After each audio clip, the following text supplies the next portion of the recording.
Have you ever wondered if the most terrifying near-death experience isn't the moment you flatline, but the slow unraveling that comes long before? What if death doesn't knock all at once, but follows you like a shadow, haunting the quiet spaces of your life, your bedroom, your childhood, your dreams? What if the scariest ghosts aren't dead people, but parts of yourself you can't explain? My name is Marcus Ellery, and before I ever overdosed or saw the other side, I lived in a house that never slept. From the outside, we looked like the American dream. White walls, clean cars, grilled steaks on Sundays. But inside, something watched. Not my parents, not my siblings, something else. It started when I was 6. Every night as I pulled the covers up and tried to be normal, the air in my room would change. The corners would breathe, the silence would turn heavy, and I would feel it, the presence. Not a nightmare, not my imagination, something real. It didn't have a face, it didn't need one. It stood still, cloaked in shadows, darker than the night itself. It never moved, never spoke, but it stared. And I just knew it was watching me. I called it the lurker. Not because it attacked me, but because it didn't have to. Its silence was louder than screaming. Its stillness wrapped around me like ice. I would lie paralyzed, praying for morning, trying not to breathe too loud. My parents said it was night terrors, sleep, paralysis, and overactive imagination. You'll grow out of it, they told me. Turning off the light, but you don't grow out of something that grows with you. You adapt, you armor up. I started sleeping with the lights on, with music playing with the TV volume just loud enough to blur the silence. But no matter what I did, the lurker always came back. It waited for stillness. It fed on silence. And every night I gave it both. As I grew older, I got good at pretending I wore humor. Like a mask, I made friends. Got good grades, laughed at all the right times. But inside, I was stretched thin. I lived with a constant tension in my chest, a sense that something was always just behind me. Sometimes I could feel it. Other times, I'd see the lights flicker, or a door swing open without warning, or my dog growl at a hallway that should have been empty. I learned to keep it to myself. No one wants to hear about the thing you see when you're alone. Then the dreams began. At first, just strange landscapes, places I'd never seen, skies the wrong color, rivers flowing backwards. Then one night I saw Ava, my niece, 16 years old, full of light. In the dream, she stood barefoot in a garden I didn't recognize. Her hands were folded, her eyes were calm. She said, "I'm okay, but this isn't over for you." I woke up crying, heart pounding, confused. 20 minutes later, the phone rang. Ava had died in a car crash. That was the moment I stopped pretending. The lurker wasn't a hallucination. The dreams weren't random. Some force was breaking through, and whatever it was, it had been watching me since childhood. My grandfather began appearing in the dreams too. Always near rivers, always quiet, always with that same sorrowful gaze. Like he was trying to warn me but couldn't find the words. I stopped talking about it. What could I say? Hey, I see ghosts in my room breeze at night. People don't believe what they haven't seen. So I carried it alone. Then came the accident. I was riding an ATV with some friends, showing off going too fast through the dunes. I flew off a ridge and slammed into the sand. Shattered collarbone, 3 cracked ribs, bruised lungs. But something else broke that day. My ability to fake it, I couldn't pretend anymore. Doctors gave me pills, oxy, perks, little orange miracles. For the first time in years, everything went quiet. No dreams, no lurker, no flickering shadows, just nothing. I told myself I was healed. I chased that, nothing. I needed more of it. 1 pill became 2, then 5, then heroin, and then I disappeared. I lost my job, lost my home, lost my daughter. I lived behind a church on gravel, curled up like a broken marionette. I called it my sleepless sanctuary. Not because I found peace there, but because, even in the silence, I never slept. My nightmares wore my face now. They whispered truths I didn't want to believe, that I was worthless, invisible, already dead. And then came the night behind the dumpster. Cold, starving, filthy. I held a cardboard sign that said, "Just trying to make it." I had the pills in my coat pocket. I was going to take them, all of them. I didn't want help. I wanted silence, permanent silence. Then something touched my shoulder, not the wind, not a rat. Something warm, soft, real. I turned quickly. No one but I felt it. Not fear, not hallucination.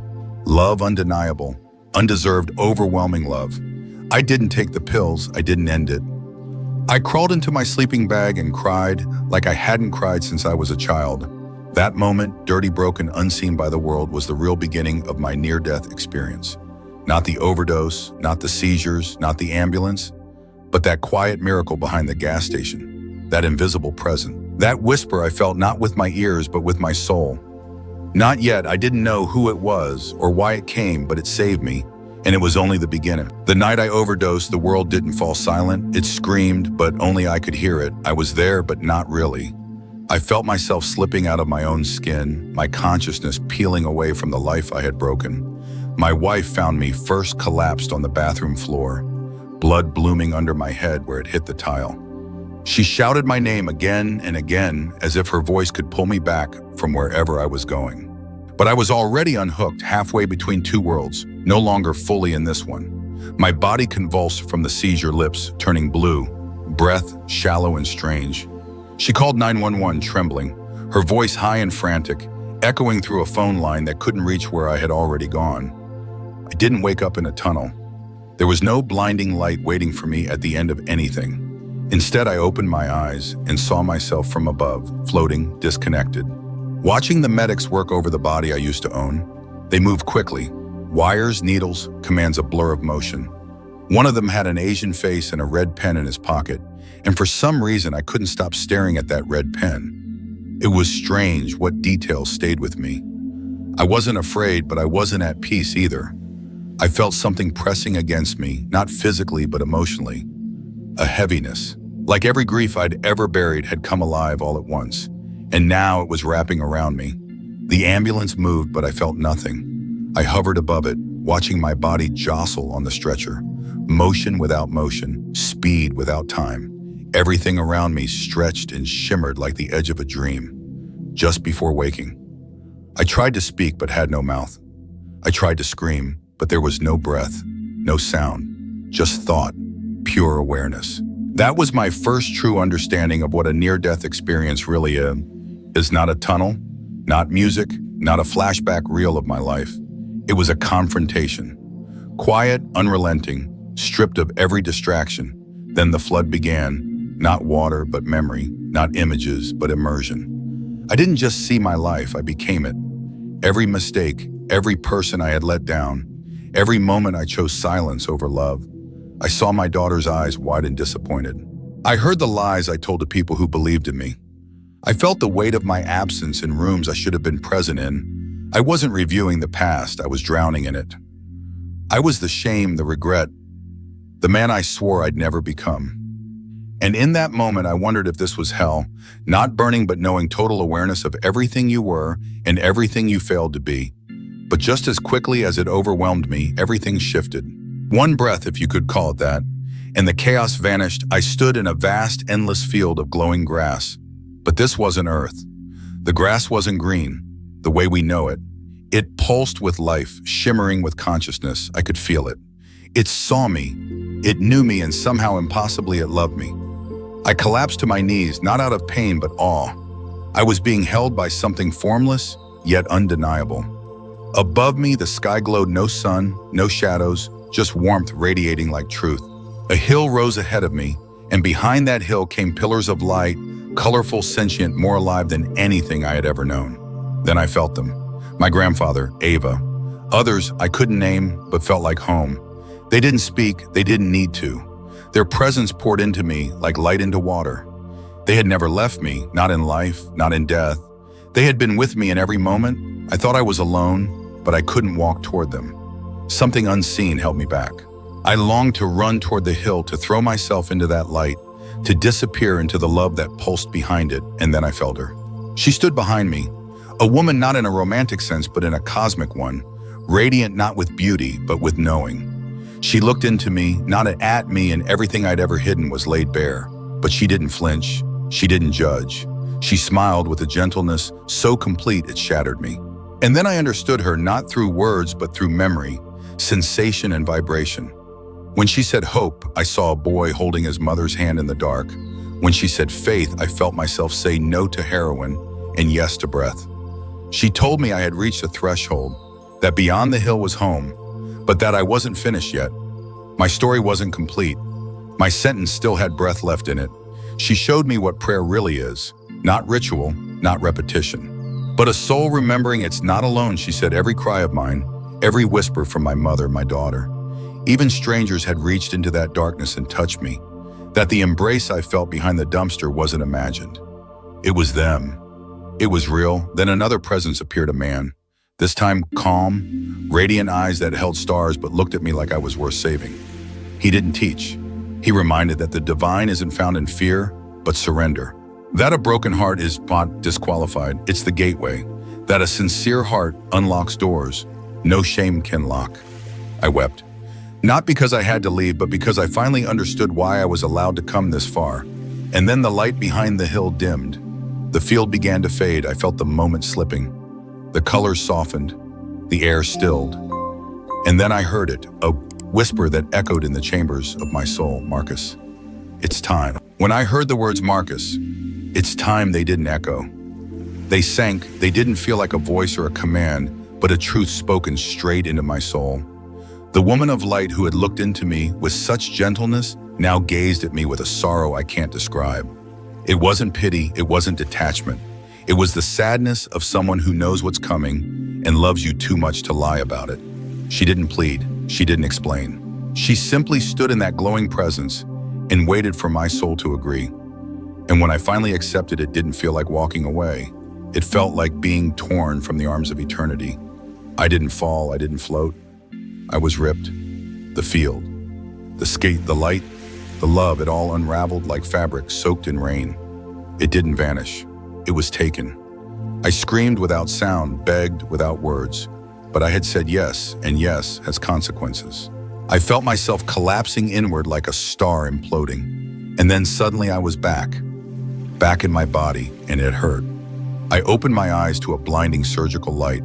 The room was loud, the air sterile, cold. Electric voices surrounded me, clipped and panicked. I tried to move, but couldn't. Every nerve was fire. I felt pressure in my skull, tasted metal in my mouth, and the ache in my chest was unbearable. But worse than all of that was the darkness that clung to me like smoke. Evil real, not metaphorical, not imagined. Something dark had followed me back, something I had carried inside me for years. Shadows that once whispered in alleyways, laughed in motel bathrooms, stared from corners of my childhood. They were here, still here, hissing, hovering, refusing to release me. They wrapped around my bed like living smoke, not visible in the physical world, but so real I could barely breathe. My near-death experience hadn't ended. It had changed form. I was back in my body, but the battle wasn't over. Now it was spiritual, and I was losing. I saw the surgeon's hands. I felt the drill boring into bone. I saw one nurse whisper something while holding my wrist. I heard the faint sobbing of my wife from somewhere behind a closed door. But I wasn't grounded. I was still suspended between two realities, torn, vulnerable, fractured. And just as I felt the fear rising, a voice broke through the chaos. It wasn't loud. It wasn't even external. It came from inside, but deeper than thought. It said only one thing, 5 words that shattered the grip of the shadows clinging to me. He belongs to me now. The darkness recoiled. I felt it. They screamed not with sound, but in vibration and pressure. In the sickening way evil collapses on itself when light enters the room. I saw them scatter like smoke sucked into a vacuum. And in their place came peace, not the warmth of the field, but the power of protection. A force I didn't summon, a shield I didn't earn. I would learn later that at that exact moment, my father had placed his hand on my chest in the ICU and prayed not softly, not generically. He declared, he spoke light into a room, drowning in spiritual weight, and the darkness had no choice but to flee. I took my first full breath again. Not just air, but presence. I was a le'oa, not whole, not healed, but back. And what followed wasn't a miracle. It was a war. Recovery after emergency. Brain surgery was brutal. I couldn't speak properly. I slurred words, I choked on water. I couldn't walk without falling. The simplest movements felt like dragging mountains, and yet something inside me had shifted. I had been shown something I couldn't unsee. I had stood in a field that loved me. I had heard my name called by a presence that knew me. I had touched truth, and so I kept going. I relearned how to hold a spoon, how to lift my leg, how to form a full sentence without crying. Every day the doctors measured progress with clipboards and checklists, but they couldn't measure what I was feeling. because something else had come back with me, sight beyond sight. I began to see faint glows around people. Not always. Not everyone, but sometimes when emotion was high or truth cracked through their voice, I saw color, like their soul was leaking through their skin. A woman in the hospital told me her son had died. As she cried, a yellow light shimmered around her shoulders. I didn't say anything. I just listened, because somehow I knew that's what the light wanted me to do. I also began hearing it again. That still small voice, the one that doesn't shout, doesn't push, just nudges. Call this person. Go here. Speak now. One day I followed it and called a friend I hadn't spoken to in over a year. He answered with confusion. I had no reason for calling. I just followed the feeling. He started sobbing. That night, he had been planning to end his life. He said my voice had interrupted the darkness, and I told him it wasn't my voice. Not really. I was just the echo, and that's what I became. An echo of the field of the hill, of the lights that never stopped shining. The near-death experience didn't just rescue me, it rewired me. I couldn't ignore suffering anymore. I couldn't pass a homeless man without kneeling. I couldn't look into someone's tired eyes without seeing their silent scream. But it wasn't because I was a saint. It was because I remembered I had seen the truth, that we are more than flesh, that we are more than failure, that love is watching even in the shadows. I no longer feared death, not even the tearing. Yes, that moment when I was pulled back, that still haunts me, but not because of the pain, because I had tasted what home really felt like. I had been seen fully, without shame, without explanation. And still I was loved, and so I made a vow I wouldn't waste this return. In the weeks that followed my return, recovery didn't feel like a miracle. It felt like a storm. There was no light switch moment. No, I'm back, and everything makes sense now. It was confusion, fatigue, silence that didn't comfort. I'd been given a second chance, but I didn't know how to use it. The hospital room felt less like a place of healing and more like a strange in-between world. Not life, not death. A waiting room for the soul. I stared at the ceiling tiles for hours, wondering why I was still here, wondering why I had seen what I saw, and why it hurt so much to be back. I didn't speak much at first, not because I couldn't, but because words felt too small for what I'd been through. The language of that other place didn't translate. Love didn't need explanation there. Presence was louder than speech, so I stayed quiet, not out of fear, but reverence. I felt like a man who'd walked barefoot through sacred ground and now had to step back into a noisy world with muddy shoes. Even the walls of my hospital room felt thin, like a veil stretched too tightly between two realities. I kept waiting for light to seep through, not sunlight, not fluorescent glow, but that colorless, breathing brilliance from the field. But it never came. As my motor skills improved, so did the urge to share, not to convince anyone, not to sound enlightened. But because something in me was burning to give away what I had been shown, I started small conversations with nurses, orderlies, physical therapists. Some nodded politely. Others asked questions with tears in their eyes. A few dismissed it, and I didn't blame them. I told them it wasn't just a dream. It was a near-death experience, the kind that rewires your soul. If someone told me they floated above their body and were loved by grass, I wouldn't know what to say either. But I wasn't telling stories, I was planting seeds. Each night I scribbled in a notebook, memories, symbols, fragments of feeling. I wrote about Ava's eyes, about my grandfather's quiet sadness, about the woman in white who spoke through emotion, not words, and about the man who stood beside her, the one who carried eternity in his eyes and yet chose to speak only in stillness. I didn't know if these things would fade like dreams, but I wrote anyway because writing felt like remember, and remembering felt like obedience. One night as rain tapped the hospital window, I sat alone, my hand on the glass, watching the drops trail downward like liquid prayers. I thought of all the nights I spent outside, freezing behind dumpsters, praying to no one. I thought of the warmth that wrapped around me when I was most alone. And in that moment, I felt it again. Not vision, not voice, just presence, compassion, a spiritual gravity in the room. My soul leaned toward it like a flower turns to light. I closed my eyes and didn't ask for anything. I just listened. And what I heard, not in sound but in understanding, was this. Healing is not the removal of scars. It's learning that scars are sacred. Proof that we endured, proof that we were refined, not ruined. Eventually they discharged me. I stepped outside into a world that hadn't changed, but I had. Cars honked. Phones buzzed. People argued about things that felt paper thin. I walked slowly, each step a negotiation between past and present. I felt like a ghost in reverse, a soul that had crossed over and come back, not to haunt, but to carry something back from the veil. I began showing up differently, not loudly, not with a sign, just present. I smiled more, I listened more, I spoke less, but when I did, it was with weight. Not because I was wise, but because I knew now that words could carry light or shadow. I volunteered at a shelter serving food to people who looked like me, not long ago.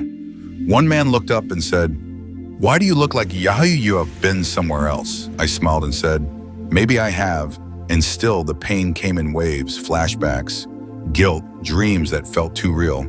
But now I had something stronger than pain perspective. My near-death experience didn't make life easier, it made life more sacred. I couldn't ignore suffering anymore. Couldn't walk past brokenness like it wasn't my business. I had been broken, I had been nothing, and something had whispered. Not yet, that whisper changed everything. One afternoon I passed a church and felt a pull. Not religion, not duty, just a nudge. I stepped inside. It was empty. Still, I sat on a wooden bench and whispered the only prayer I knew how to say anymore. "Thank you." That moment didn't come with visions, no voices, just peace. And in that peace, I remembered. I remembered the field, the hill, the lights beyond, the love that held me when I was falling apart, and I promised I would carry that remembrance into every room I entered. Even if no one understood, I would carry it in my tone, in my patience, in the way I saw people. And I would never again let silence keep me from speaking when someone else needed to feel seen. That was the quiet between worlds, the part no one talks about. The strange, holy ache of being back when part of you is still there. I wasn't done healing, but I was no longer alone. Life after my near-death experience wasn't a return. It was a rebirth into a world that didn't understand what I'd seen. Every breath I took felt deliberate, as if I had been entrusted with something fragile and holy. I didn't just inhale oxygen, I inhaled memory. I inhaled responsibility. The light I had touched still lived inside me, not as a memory, but as a calling. I no longer measured life in time, but in presence, in how deeply I could listen, in how gently I could walk through a world still asleep. The days that followed weren't filled with clarity, they were filled with contrast. I saw how people rushed through their hours worried about bills and opinions and things that would never follow them beyond the grave. I no longer feared death. What I feared now was forgetting. Forgetting what I had been shown. Forgetting the sacred urgency that each moment carried. I didn't want to become numb again. I didn't want the world to pull me back into its sleepwalking pace, so I walked slower. Not out of weakness, but devotion. Every tree I passed looked like it was praying. Every person I met felt like a soul in hiding. I stopped asking what people did for work and started asking if they remembered who they were. Some laughed, some cried, most didn't know how to answer, and that was okay. I wasn't here to fix anyone. I was here to be a mirror, a reminder, a crack in the glass of forgetfulness. I began writing again, but this time with more courage. I didn't filter my experiences to sound more rational or palatable. I told the truth. I told people about the field, about the breathing grass, about the hill of light and the ones who waited beyond it, about the voice that had said, "Not yet." I described the presence that wrapped around me behind a dumpster, the same presence that stood beside me when darkness tried to reclaim me. In the hospital, I told them it wasn't a dream. It was a near-death experience, and it left me forever changed. I started volunteering weekly at a crisis center. Not to preach, just to sit in rooms where pain hung in the air like fog, rooms where people trembled under the weight of their own silence. I didn't offer solutions. I offered attention, I offered presence, I offered the kind of listening I had received on the other side, and little by little people began to open. One man with trembling hands told me he hadn't spoken a full sentence in 2 weeks. That night he talked for 3 hours. Not because I pulled something out of him, but because I held a space safe enough for it to rise on its own. The more I served, the more I healed. Not in dramatic ways, but in quiet ones. A softening of my gaze, a deeper patience with delay, a gentleness in the way I held silence between words. The near-death experience had taught me something even more important than survival. It had taught me how to stay present, stay soft, stay listening. Even when the world screamed, I began reaching out to people from my past. Some reconnections came with joy, others with apology. I wrote letters, made calls, not to prove anything, but to close circles, to let love finish the sentences pain had left open. I reached out to the mother of my daughter. I didn't ask for anything. I just said, "Thank you for keeping her safe." Weeks later, I was invited to see my daughter again. She looked older, wiser, a little more guarded than the last time I held her. I didn't try to impress her. I didn't rehearse lines, I just showed up. We sat on a park bench under fading daylight and she asked, "Did you really die?" And for the first time, I told her everything, not just the beautiful parts, all of it, the pain, the falling, the darkness, the field, the light, the return. She didn't interrupt. She just looked at me with eyes full of searching. And when I finished, she said the 5 words that made the entire return worth it. "I'm glad you came back." Those words tore something open in me and stitched something else closed. They reminded me that this near-death experience wasn't just mine. It was a lifeline for someone else. That every return sends out a frequency, that someone somewhere is waiting to hear it, not to be impressed, but to be reminded. Reminded that it's not too late, that nothing is beyond redemption, that we are not our worst moments. So I kept walking, not to escape, but to stay. I stayed in conversations that made people uncomfortable. I stayed when it was easier to leave. I stayed when someone needed a witness more than they needed advice. And every time I sat in silence with another aching soul, I felt the field again.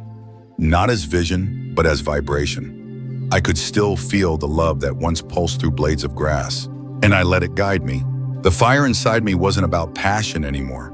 It was about purpose. Ever since my near-death experience, I couldn't shake the feeling that I had come back not just to survive, but to serve. It wasn't a command or a demand. It was a gentle pull, a sacred responsibility. Every time I opened my eyes in the morning, I felt it stir like an ember that refused to die out. And the more I leaned into it, the more clearly I could hear that quiet voice that had followed me back from the veil. Be the reminder I didn't try to become anyone's teacher or preacher. I didn't wear robes or titles. I just kept showing up where the pain lived, in shelters, in hospitals, in rooms where people forgot they were still worthy of breath. I didn't bring answers, I brought memory. I brought present. I brought the echo of the field, the memory of light that doesn't shame you, doesn't test you, just holds you until you can remember who you were before the world told you otherwise. The more I gave away, the more whole I felt. People started inviting me to speak. Not because I had credentials, but because word had spread. Someone who died came back, someone who overdosed and lived now sat with addicts, not in judgment, but in shared silence. I never rehearsed, I never recited. I spoke from the place that still pulsed with the memory of the hill beyond the field, the lights that had no names but knew my soul. I talked about the near-death experience, not as spectacle, but as seed. I didn't want to inspire awe. I wanted to ignite remembering. I told them that love isn't something you earn, it's something you remember. That the divine doesn't keep score, it keeps vigil. That behind every shame-filled story is a light that never turned off. They asked if I saw God, and I told them not in the way religion paints him. I saw presence, I saw peace, I saw truth that didn't require belief to exist, and it changed everything. Not because I was shown a throne, but because I was held without needing to explain my failures. That is what saved me. I told my story in schools and prisons, in halfway houses. I watched walls fall down, not because of what I said, but because of what they felt. People don't want performance, they want present. They want to be seen. So I saw them, I stayed, I listened.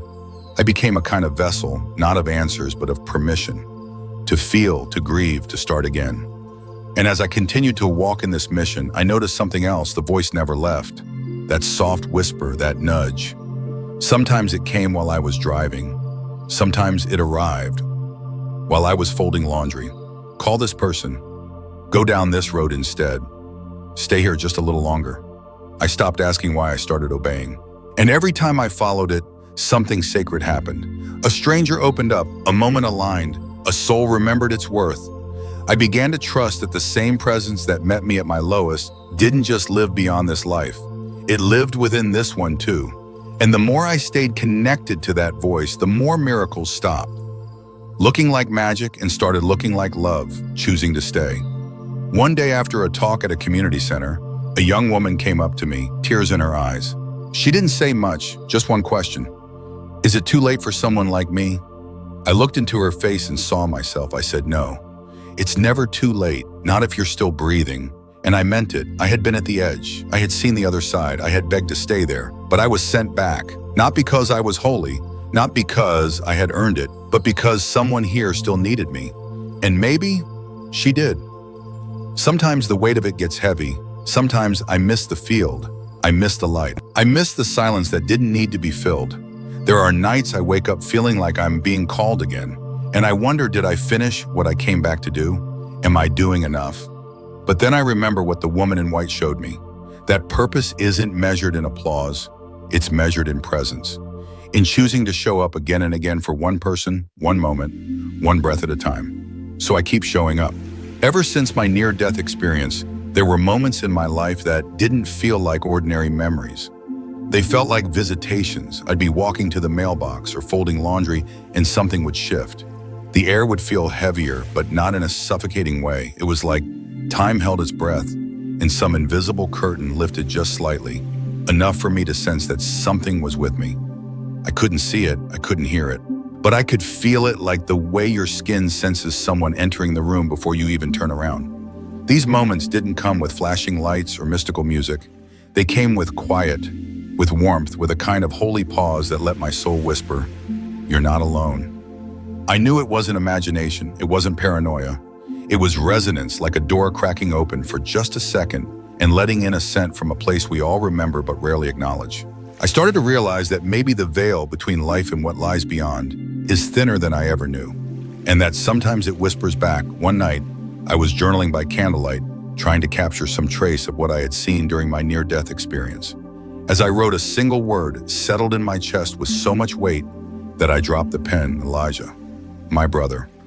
We hadn't spoken in over a decade. He had disappeared into addiction before I did. No one knew where he ended up. No one heard from him again.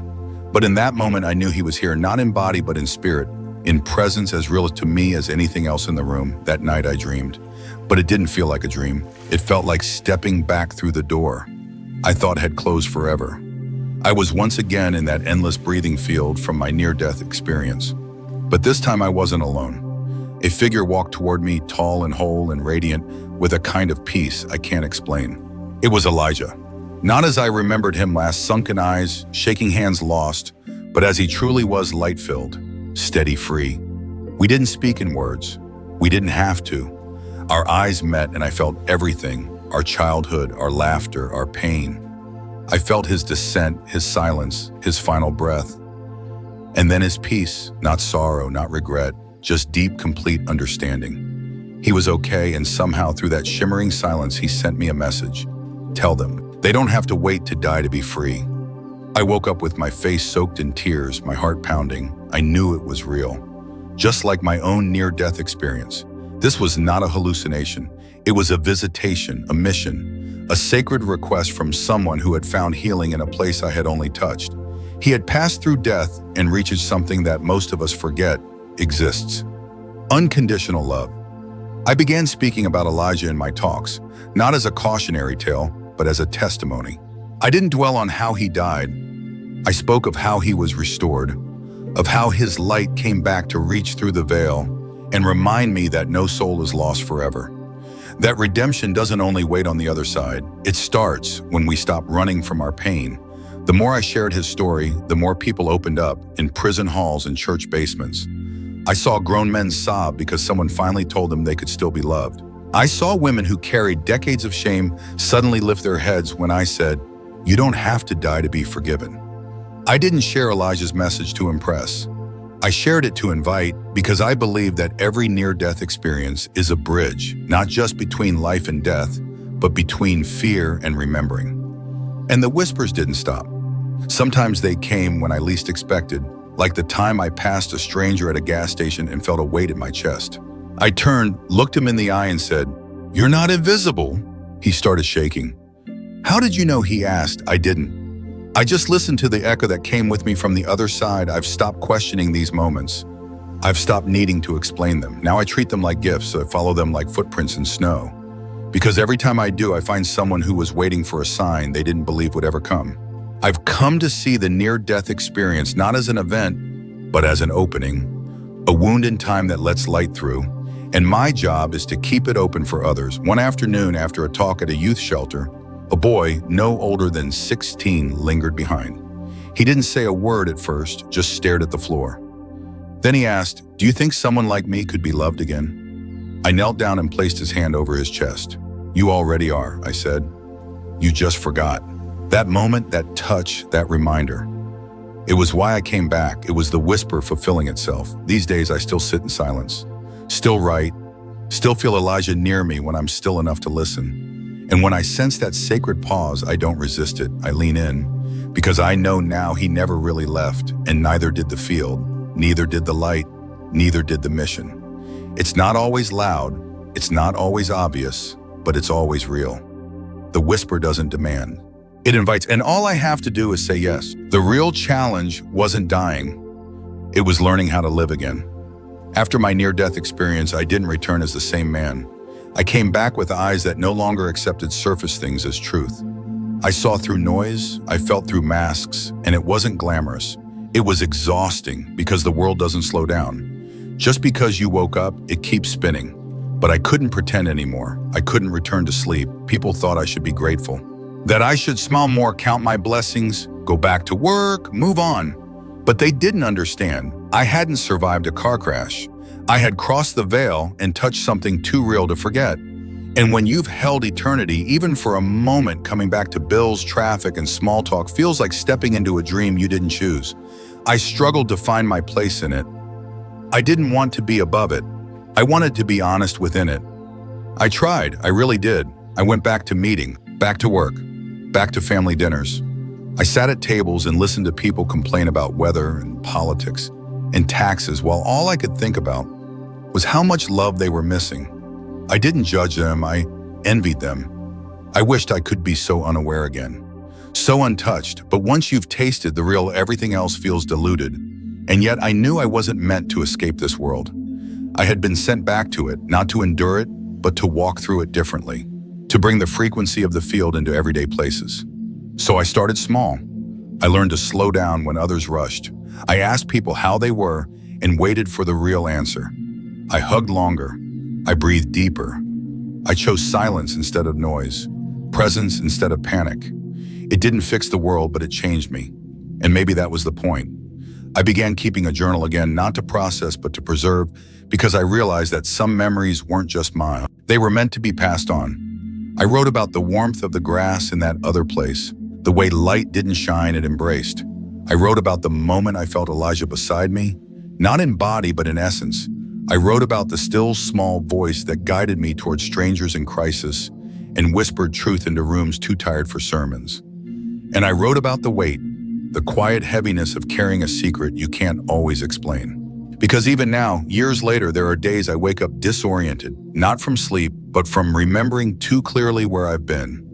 I miss that place, the field, the presence, the peace. Not because I want to die, but because I tasted what it feels like to be completely whole. And this world, even at its best, still aches with separation. But I also know this, I came back for a reason. Not to impress people, not to build a platform, but to remind others that what they're aching for is real. That they're not crazy, that their longing isn't weakness, it's memory. The soul remembers what the mind forgets. The heart recognizes what the eyes can't see.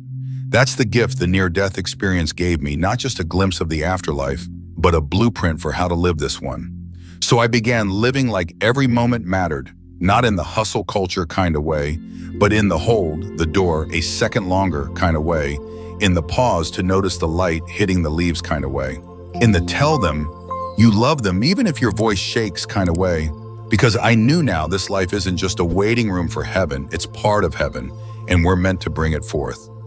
One quiet act of grace at a time. I started volunteering more, sitting with the dying, walking with the grieving, laughing with the recovering. I stopped trying to save people, and I started simply being with them, because what saved me wasn't theology. It was present. It was being seen without needing to perform. That's what I try to offer now. A space where pain isn't rushed, where doubt isn't shamed, where love isn't withheld until someone deserves it. One day, a woman named Helen looked at me from her hospice bed and said, "I'm afraid no one will remember me." I took her hand and said, "I will," and I meant it. Not because I'm special, but because I know what it feels like to stand on the edge of forgetting and have someone whisper, "You still matter." That's what I try to do now. Whisper reminders into a world drowning in distraction. And when people ask me what the near-death experience taught me most, I tell them this: the smallest moments are sacred. Not the stage, not the spotlight, the hand on the shoulder, the deep breath before answering, the pause before judging. That's where eternity leaks in. I still miss the light sometimes. I still feel the tug to return, but I also feel something else now. A pulse, a purpose, a presence that moves with me, not ahead or behind, but beside. I know now. I'm not just waiting for heaven, I'm walking with it, carrying pieces of it into places most people have forgotten. It belongs, and every time someone says, "You made me feel seen," I feel the field again. Every time someone cries and doesn't apologize, I hear the silence that once held me. Every time someone says, "I thought I was alone," I get to say, "You never were, you just forgot." After my near-death experience, something inside me changed, not just spiritually, but perceptually. I began sensing things I couldn't explain. Not visions, not hallucinations, but moments. Moments when the atmosphere would shift, when I would feel something approaching before it arrived, or someone's pain before they said a word. It was as if my soul had developed a new sense, something deeper than hearing, older than language, more honest than logic. I didn't talk about it at first. Who would believe me? I barely believed myself, but over time I couldn't ignore it. I would wake up in the middle of the night with a name in my heart, someone I hadn't spoken to in years, only to find out the next day they were going through a crisis. I'd walk into a room and feel a heaviness pressing against my chest, only to discover someone inside was on the brink of despair. These weren't guesses, these were messages, whispered truths from a place beyond thought. I called it the whisper. It never shouted, it never demanded, it simply arrived soft as breath, steady as memory, and the more I listened, the clearer it became. I learned that the whisper didn't operate on urgency, it operated on love. It didn't pull me into drama. It led me into presence. I would feel it before certain conversations. A tingle in the spine, a pause in the breath, an invisible hand on the shoulder saying, "Stay here." Listen deeper, and when I obeyed, something sacred would always unfold. There was a day I passed a stranger on the street and suddenly stopped. I turned back and asked, "Are you okay?" He stared at me like I had read his mind. "How did you know?" he asked. I didn't, but the whisper did. We sat on the curb for almost an hour. He cried. I listened. He had been planning to end his life that day. That moment, that pause changed everything. The near-death experience didn't just open a door to another world. It opened my sensitivity to this one. I realized that we are constantly being guided, constantly surrounded by invisible threads of grace and intuition. But most of us are too distracted, too defended, too wounded to feel them. I had come back raw open, still humming with the frequency of what I had seen beyond. And that hum guided me. Not perfectly, not always easily, but faithfully. I remember sitting with a woman in hospice who was afraid to let go. She wasn't afraid of death. She was afraid no one would remember her. I didn't quote scripture. I didn't offer theology. I just held her hand and whispered, "I will remember you." And I meant it, because in that moment, she wasn't a patient. She was eternity dressed in human form, just like me, just like you. People began telling me their own stories. Moments when they'd felt something they couldn't explain, when a voice told them to turn left instead of right, when they avoided tragedy without knowing why. When they felt someone who had passed standing in their room, I told them, "You're not crazy, you're connected," because that's what the near-death experience revealed to me. The veil isn't solid, it's soft, and sometimes it moves just enough for light to pass through. I used to think only mystics and saints could hear that kind of guidance. Now I know better. We all can. The difference is not in worthiness, it's in willingness. Willingness to be quiet, to listen without fear, to act without needing all the answers. That's what the whisper taught me, that faith isn't always about belief. Sometimes it's about availability, about showing up when you feel called, even if you don't know why. Over time, I stopped trying to explain these experiences. I simply honored them. If I felt prompted to reach out, I did. If I felt pulled to speak, I spoke. If the whisper told me to sit beside someone in silence, I sat.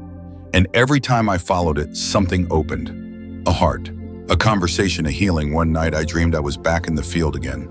The sky pulsed with color and the grass swayed in rhythms I could feel in my blood. I didn't see anyone this time. No guide, no figure, just presence, but it was enough. I felt myself being reminded. Keep listening, keep trusting, keep walking. And when I woke up, I cried not from sadness, but from the weight of being loved in silence. I don't claim to have special powers. I don't see myself as enlightened.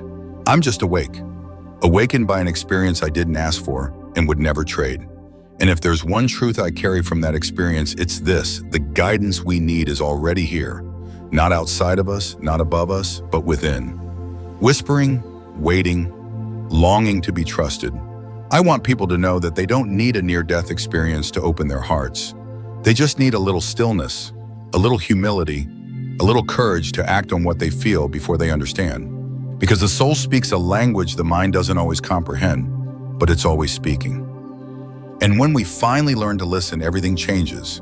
So now I follow the whisper into hospitals, into alleyways, into coffee shops, into moments I couldn't plan, but somehow always needed. And every time I do, I feel the veil thin. I feel the field stretch toward me. I remember that I am not just living, I am remembering. And I hope that when others hear my story, they too will stop, breathe, listen. Because the voice that speaks without sound, it speaks to them too. The memory of my near-death experience lives inside me like a compass that never stops turning toward truth. It doesn't lead me away from this world. It brings me deeper into it. I used to think dying changed me, but it didn't. Dying revealed me. It stripped away everything that wasn't essential. My ego, my excuses, my fear, and left only the core of what I truly am. Love, unbreakable, unshakable, everlasting love. That love has changed how I see everything. I no longer chase status or approval. I chase presence. I measure the worth of my days not by how much I accomplish, but by how deeply I feel, how gently I listen, how honestly I show up. It's not about being strong anymore. It's about being real, raw, transparent, because in the end, we don't remember perfect people. We remember honest ones. We remember the ones who looked us in the eye and made us feel like we mattered. And I remember what made me feel that way on the other side, that light, that presence. That love that said, you are not your mistakes. You are not your past. You are what you choose now.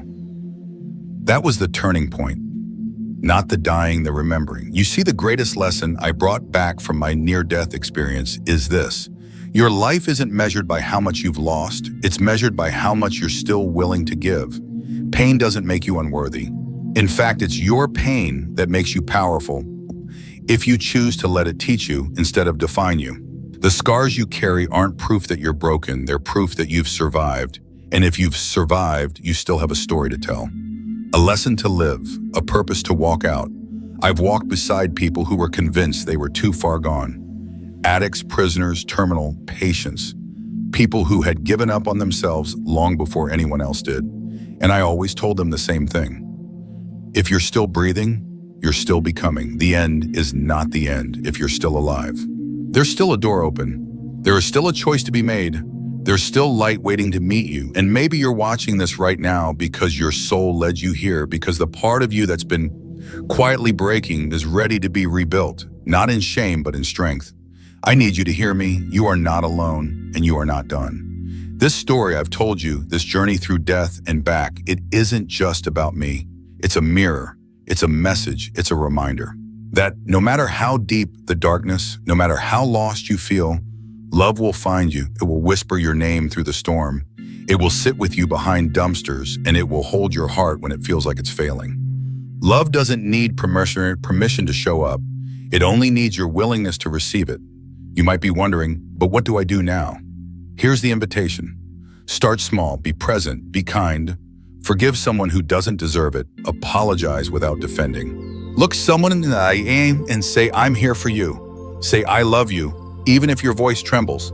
Slow down enough to feel your own heartbeat. And if you hear a whisper inside you, follow it. Trust it. Let it guide you home. And if you've been holding on by a thread, let me tell you something I've learned with every cell of my being. That thread is enough. That breath you're taking right now, it's a beginning, not a burden. That ache in your chest, it's not weakness. It's your soul stretching awake. This is your moment. This is your sign, not just to survive, but to live fully, bravely, deeply. You don't need a near-death experience to wake up. You just need a reason. And maybe, just maybe this is it.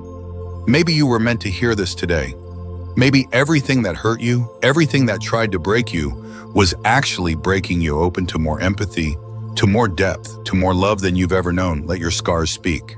Let your pain have purpose. Let your story shine so that someone else can find their way in the dark. And if this message has stirred something in you, if you've felt a flicker of light where there was once only fog, then don't keep it to yourself. Share this video, send it to someone who needs to remember that they matter. And if you want to walk this journey together, if you want more stories, more truth, more reminders from the edge between worlds, then hit that subscribe button. Join this community. Become part of this light, because the world doesn't need more noise. It needs more remembrance. And maybe, just maybe, you were meant to be one of the ones who carry it. You're not alone. You never were. And the best part is still ahead.